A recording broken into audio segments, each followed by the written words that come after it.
Mga kababayan, silipin lang natin yung mga kaganapan mga kababayan kaninang umaga doon sa Quirino Grandstand, ano? Ang ating mga kababayang mga Iglesia ni Cristo, maaga mga kababayang nagdadatingan doon sa may Quirino Grandstand mga kababayan, at yung iba naglalakad na ng pakalayo-layo mga kababayan para makarating lang doon, no? Yung iba yata galing pang Quezon City, naglalakad na lang papuntang Quirino Grandstand. Malayo ang kanyang nilakaran mga kababayan kasi hindi na yata umuusad. Nagkaroon na ng traffic dahil sa malaking event ngayon ng ating mga kapatid ng mga Iglesia ni Cristo. Ito mga kababayan ay pagpakita lamang itong mga rally na to mga kababayan. Ano to mga kababayan ang ano talaga nito, to protect Vice President Sara Duterte. Nagsawa na ang ating mga kababayan, mga Pilipino sa ginagawa ng Administrasyong Marcos, mga kababayan. Wala na silang ibang ginawa, kundi papahirapan ang Vice President, no? Hindi na natin maintindihan kung ano ang direksyon nitong pamumuno ni President BBM, mga kababayan. Itong ginagawa ng mga congressman, ang pagpahirap at gusto talaga nilang iit sa puwira ang Vice President, mga kababayan. Di nila iniisip na ang taong bayan, ang 32 million ang nagmamahal at nagluklok ni BP Sara sa posisyon. Hindi nirerespeto ng mga sindikatong congressman, yung mga quadcom, hindi na nirerespeto ang 32 milyong Pilipino. Ito ngayon mga kababayan, isang malaking babala ito sa kanila. Anumang oras, pwede silang baklasin ng taong bayan sa kanilang posisyon dahil ang taong bayan ang nagluklok sa kanila sa posisyon na kanilang inaabuso. Wala silang magagawa pag ang taong bayan na rin at maglalabasan at tanggalin sila sa kanilang panunungkulan. Kasi failure sila mga kababayan. Wala silang ginawa para sa bayan, kundi ang ginawa nila ang kanila lamang personal nga layunin, pang sariling interes mga kababayan. Gusto lang nila talaga alisin ang mga Duterte sa kanilang landas, no? Kasi ang si Sara Duterte mga kababayan ay isang malaking balakid sa kanilang hangarin para sa 2028 eleksyon mga kababayan. Pero sa ngayon pa lang kabado na sila mga kababayan. Ito ang ginagawa ngayon ng Iglesia ni Cristo. Ilang milyon to nationwide mga kababayan. Hindi na kayang pigilin ito. Wala silang magagawa kung ang taong bayan na ang magbaklas sa kanila sa pwesto. Kasi failure sila sa kanilang panunungkulan. Ang daming isyu ang dapat lutasin mga kababayan. Ni isa wala silang ginawa. Ang kanila lang ang ginawa, kundi mga mag-iimbestiga patungkol sa mga Duterte taniman, kung ano-anong investigasyon patungkol sa mga Duterte. Bawat hearing mga kababayan, ilang milyon ang ginagastos niyan. Pira ho ng bayan yan. Ba? Pagdating sa mga budget mga kababayan, ginagago tayo. Kaya ang taong bayan, pag napuno na, ay wala na silang magagawa. No? Panoorin natin mga kababayan itong ano ng mga kababayan sa iglesia. Papunta sila sa Quirino Grandstand kanina alas 7 pa to kanang umaga mga kababayan. Maaga nagdadatingan ang ating kagabi nga nasalubong ako doon sa Muson. Kahapon pa lang mga alas 4, no? Ilang bus yun, mga nakaputi, papunta sa Rally for Peace, INC, Rally for Peace mga kababayan, no? Ang sigaw ng mga tao, protect BP Sara. Hindi sinasabing protect BBM, hindi sinasabing protect Romualdez mga kababayan. Ang sinisigaw, BBM resign, no? Romualdez resign. Wala kang kwenta dyan sa Senado, sa Kongreso. Inuubos mo na yung pira ng bayan. Ang kakapal ng mga buayang ito mga kababayan. Ang mahirap yung mga makakaliwang grupo, yung mga galamay ng NPA nga nandyan mga kababayan sa Congress, Habang nagkakagulo, itong gulo na ito mga kababayan, ang mga congressman, kabado na, pinapawisan sila dito. Nininervyos na sila dito mga kababayan. No? Pag na-wipe out ang kanilang pinunong si BBM na inotel, ano mangyayari sa kanila? Di ba? Uupo si BP Sara, ay kawawa yung mga yan, baka may makulong pa dyan sa mga yan, mga kababayan. No? Pag magkahanapan sa pira ng bayan. No? O, di ba? Pero, ang mga makakaliwang grupo, mga kababayan, successful man itong rally at hindi, tuwang-tuwa pa rin yun sila. Habang nagkakagulo, mga kababayan, ang mga makakaliwang grupo ay nagpapalakas. Yun ito naman talaga target nila eh. Sisirain ang gobyerno. Kaya lang, hindi natin maintindihan bakit ang mga opisyalis ng gobyerno hinahayaan yung mga kalaban ng Estado na makapasok mismo sa loob ng gobyerno, sa hanay ng gobyerno, at sila pa ngayon ang nanggugulo, sila pa ngayon ang nanggagatong upang sirain si BP Sara. Kasi yung mga NPA, mga kababayan, mga Duterte talaga ang nagpahina niyan. Ang daming presidente nga dumadaan sa Pilipinas, kahit si Ramos, isang general nga walang bayag, di niya nasolusyonan ang NPA. Ba? Marami nang nagdaang presidente, pero ang CPP-NPA, mga kababayan, na mayayagpag. Noong umupo si Duterte, mga kababayan, na piste ang CPP-NPA, humihina sila. Di ba?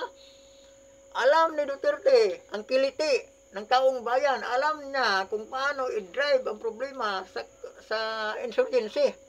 Di ba?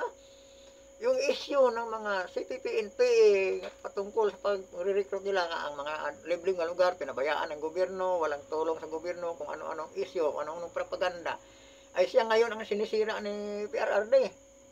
Gamit ang TLT, PLCAP, mga kababayan, at saka yung pag-iri nila sa SMNI ni Pastor Apollo Kibuloy, no? Ipinulgar ni Ka-Eric Siles at saka ni Dr. Badoy ang kabulastugan ng mga CPP-NPA, mga kababayan. Kaya, yun ang nangyari sa SMNI, no? Tinatarget nila upang matigilan yung pag-aatake sa kanila, maitigilan yung pagbunyag sa kanilang mga ginagawa, upang matigilan ang pagbunyag sa mga taong bayan. Kasi ang mainstream media, ibang mainstream media, mga kababayan, wala yun, no? Walang naglakas loob na kumakalaban sa mga NPA, kundi ang SMNI lamang. Tapos si Pastor Apollo Kibuloy, nga siya ding talagang lumalaban ng husto sa mga CPP-NPA. Sino ang tumarget niyan? Yung mga galamay ng CPP-NPA nga andyan sa Kongreso, andyan sa Senado. Tingnan nyo si Risa Hontiveros, mga kababayan, nung kasagsagan nga pinag-anuhan na si Pastor Apollo Kibuloy. Yung mga witness ni Risa Hontiveros, di ba? Walang kahirap-hirap, walang patunay, pero tinatanggap ng Kongreso, ng Senado. Siya daw, minumulis siya ni Pastor Apollo Kibuloy. Siya daw, ginahasa kung ano-anong sinasabi, pero wala hong patunay, mga kababayan. Diba? Paano ngayon, yung nasa korte, dismiss, mga kababayan. Dismiss na naman. Dismiss again ang kaso ni Pastor Apollo Kibuloy. Saan ka pa nakikita ng nagreklamo? Nire-rape daw, ni walang police blatter. Walang medico-legal kakatunayan nga siya ay ginahasa. Diba? Basta na lang, binitbit ni Risa Hontiveros, hindi natin malaman kung magkano binayad ni Risa Hontiveros. May patakip-takip pa sa mukha. Ni walang witness ang nag-witness, mga kababayan. Hindi mo lang tinatanong ang mga abogado ni Pastor Apollo Kibuloy, walang magawa, hindi makapagsalita. Oh. Tapos yung sa ginagawa ng mga galamay ng CPP-NPA, mga kababayan, nandyan ngayon sa Kongreso, anong ginawa? Di ba? Oh. Gusto na lang ma-impeach si BP Sara, mga kababayan, sa pamamagitan ng nakakatawa sa pamamagitan ng confidential fund. Mga gago, confidential fund, gusto pa nilang ilahad, gusto pa lang isa-isahin. Pero mga kababayan, kung confidential fund na yan, 125 million lamang. Samantalang, ang bilyon-bilyon mga ayuda fund, diba?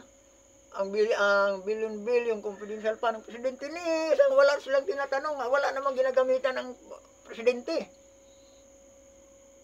Diba? Yung kulangot na 125 million, hindi sila makatulog, mga kababayan. At saka, noong mga previous, ano pa yan? Itong 2025, di na nila binibigyan ng budget ang Office of Vice President, pero ang timawa nga speaker, mga kababayan, di ba? Bilyon-bilyon ang nilalagay sa ayuda. Samantalang ang PhilHealth, siniro budget na. Samantalang ang ano nito, itong malasakit, center, mga kababayan, pinulitika na, hindi na binigyan ng budget. Talagang sinaksak nila ang pira ng bayan doon sa mga ayuda ni Martin Romualdez at saka ibang mga congressman, yung mga sindikato sa kongreso. Napuno na, mga kababayan, sa pang-abuso ang mga taong bayan. Kaya ito, lumabas na ang mga Iglesia ni Cristo. Tingnan mo ang ginawa nila kay Congressman Marcolita. Dito nag-trigger yan, mga kababayan. Tandaan natin, huwag natin kalimutan, kasi Congressman Marcolita ay isang membro ng Iglesia ni Cristo. Si Congressman Marcolita, mga kababayan, ang siyang pumuprotekta kay BP Sara. Anong ginawa ng mga sindikatong congressman? Diba?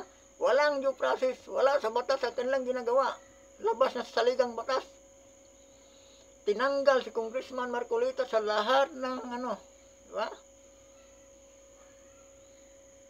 Wala siya tinanggal, basta-basta na lang tinanggal na wala, iwan ko, matik, mga kababayan. Ngayon, napuno ang taong bayan ito. Nung mag-trigger na, nga gusto na talaga lang ipa-impeach si BP Sara, mga kababayan. Ito ang sambayanang Pilipino, protect BP Sara. Hindi naman sinabing protect Romualdez, protect Marcos, o protect Quadcom, protect BP Sara ang sinisigaw ng mga tao. Itong peace rally ng Iglesia ni Cristo, ito ang nagpapaikot sa tumbong ng mga sindikatong congressman. Saka kay Lisa Marcos at saka ni Marcos Jr., mga kababayan. Dapat lang ma-impeach na itong ito. Ito ang dapat ma-impeach, mga kababayan. Itong ating inutil nga presidenteng walang nagawa, failure sa kanyang pamumuno. Patuloy tayo, mga kababayan, panoorin natin itong kaganapan sa Quirino Grandstand, nagdadatingan ng ating mga kapatid. Naglalakad na lang ang ating mga kapatid, mga kababayan. Ng Quirino Grandstand, napakasikat na punong-puno na itong naturang lugar, at ang lakad na lang namin para makapasok tayo talaga napakabagal. At yung mula sa harapan ng Quirino Grandstand, may mga nakapaikot dito sa mismong itong lugar ay talagang walang galawan na, at may mga galing, ang nakikita ko rito, may mga paskil sila ng mga usang lokal, halimbawa Aurora, Makati, at merong Central na marami to, mga kababayan, kasi maraming lokal, mga lokal ng mga Iglesia ni Cristo. Pero yung malala, iba-ibang probinsya, mga kababayan, mayroon na doon sa mga probinsya din. Mayroon na rin sila doon na lang sa, katulad ng sa Ormoc City, sa Butuan City, sa Cebu City. Buong bansa ito, mga kababayan, itong rally na to. Kung makikiisa pa dito ang itong mga inaabuso ng administrasyong Marcos at saka sa pamumuno ni Abalo sa DILG, yung pinapahirapan niyang TOGC, mga kababayan, yung membro ng TOGC, milyon din yun. Kung mahalo pa yun, mga kababayan, idagdag pa yung ating mga kapatid nga mga Muslim, nga dismayado rin sa pamumuno ni BBM. Anong mangyayari? May magagawa ba itong Quadcom? Itong mga naghari-harian congressman, mga kababayan, pinapawisan na sila ngayon. Paano kung magtuloy-tuloy ito at isigaw ng mga taong alisin sila lahat, mga kababayan? Anong may magagawa ba sila? Diba? Wala silang magagawa. Tulad din noong nangyari sa 1986 EDSA Revolution, mga kababayan, ay maulit lang din ang kasaysayan. Kasi ang kasaysayan, ang ginawa ni Marcos Sr. ay inaulit lang din ni Marcos Jr., mga kababayan. Hindi rin malayo, mauulit lang din ang kasaysayan. Exile din ito si BBM. Failure siya sa kanyang pamumuno, mga kababayan. Patuloy tayo, mga kababayan, sa kaganapan doon sa Quirino Grandstand. ito yung pinaka nagsimula na sila. At itong medyo mahina lang yung ating sumalang signal, kakaproblema rito. At pero nandito na ako sa party ng malapit na sa Rosa Boulevard, pero punong-puno na itong mismong harapan nitong Rosa Boulevard. Pero ano nangyayari, boy, sa Quirino Grandstand? Meron bang may program na ba? Ay mga pagkakalam ko, mga alas 8.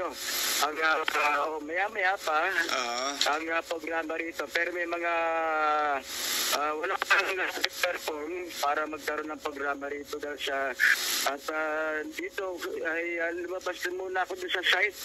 Medyo wala na tayong makita doon at andito ako ngayon sa Rojas Boulevard mismo sa may tapat ng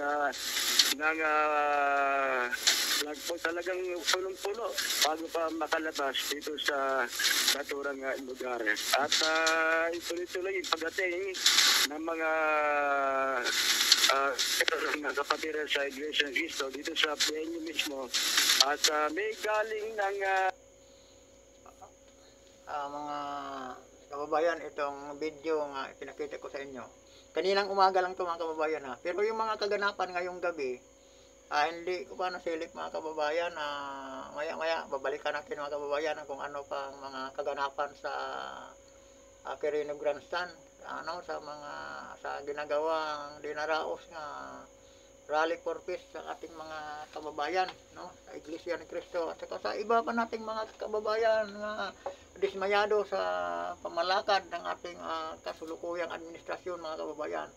Yung sa kanilang pang-aabuso sa karapatang pagtao, yung kanilang lantarang pangungurakot, lantarang pagwalda sa pira ng bayan. Ang pinakamasaklap, ipagbibintang malaki Sara Duterte. Wala naman silang, hindi naman mapatunayan. Nakikita naman ng mga Pilipino kung sinong may hawak ng pira. No? Yung mga abnoy-abnoy, yung mga vlogger, nga sabi, tinatawag si Sara na Waldas Queen daw.